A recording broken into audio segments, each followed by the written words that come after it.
BNP chairman Tarique রহমানের কন্যা barrister Zaima Rahman বলেছেন, মতের ভিন্নতা থাকলেও দেশ এবং জনগণের কথা ভেবে একসঙ্গে বসে আলোচনা করাই গণতন্ত্রের সৌন্দর্য। তাই দেশের জন্য কিছু করার আন্তরিকতা সবার মধ্যে থাকা উচিত। রাজধানীতে অনুষ্ঠিত নারীর ক্ষমতায়নে পলিসি ডায়ালগ অনুষ্ঠানে এসব কথা বলেন তিনি। আরাফাত ইসলামের রিপোর্ট। দেশের মোট জনসংখ্যার অর্ধেক নারী হলেও নানা ক্ষেত্রে পুরুষের তুলনায় এখনও পিছিয়ে রয়েছে নারীরা। তাই আগামী দিনে নারীর ক্ষমতায়নে নীতিগত পদক্ষেপ নেওয়ার বিষয়ে রাজধানীর কৃষিবিদ ইনস্টিটিউটে পলিসি ডায়ালগের আয়োজন করে ঢাকা ফোরাম। এ সময় ক্ষমতায়নের ক্ষেত্রে নারীর চ্যালেঞ্জ নিয়ে আলোচনা করেন বক্তারা। ক্ষুদ্র উদ্যোক্তাদের তারা কিন্তু আমাদের জিডিপির 25% অবদান রাখে। তাদের মাধ্যমে কর্মসংস্থানটা করতে হবে এবং সেখানে নারীর অংশগ্রহণটাও বাড়াতে হবে।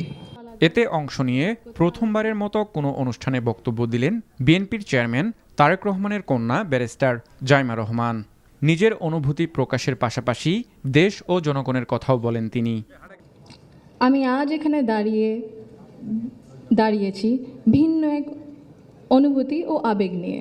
আমি বিশ্বাস করি নিজের ছোট্ট জায়গা থেকেও সমাজের জন্য, দেশের জন্য কিছু করার আন্তরিকতা আমাদের সবার মধ্যে থাকা উচিত।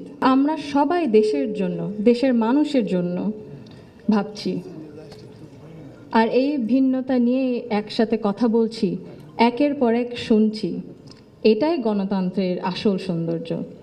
নীতি নির্ধারণী পর্যায়ে নারীদের অংশগ্রহণ নিশ্চিত করা প্রয়োজন বলে মনে করেন জাইমা রহমান।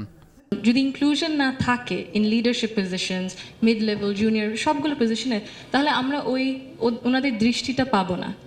নারী হোক, না হলে আদিবাসী হোক, যে কোনো ধর্মেরই হোক, আমাদের এই রিপ্রেজেন্টেশনটা প্রয়োজন। আর সরকার গঠন করলে নারীর ক্ষমতায়নে বিএনপি কাজ করবে বলে জানান দলটির স্থায়ী কমিটির সদস্য আমির খসরু মাহমুদ চৌধুরী। রাষ্ট্রের উন্নয়নে কর্মকাণ্ডে তারা অংশগ্রহণ করতে পারে। So there should be a level playing field for everybody. সকলের রাষ্ট্রের কর্মকাণ্ডে অংশগ্রহণ করার জন্য সমান সুযোগ থাকতে হবে। বিএনপি ক্ষমতায় গেলে সবার মত প্রকাশের স্বাধীনতা সমুন্নত রাখা হবে বলেও উল্লেখ করেন বিএনপির নীতি নির্ধারণী পর্যায়ের এই শীর্ষ নেতা। সকলের মুক্ত পরিবেশে মুক্তভাবে কথা বলার। আরাফাত ইসলাম, এনটিভি নিউজ, ঢাকা।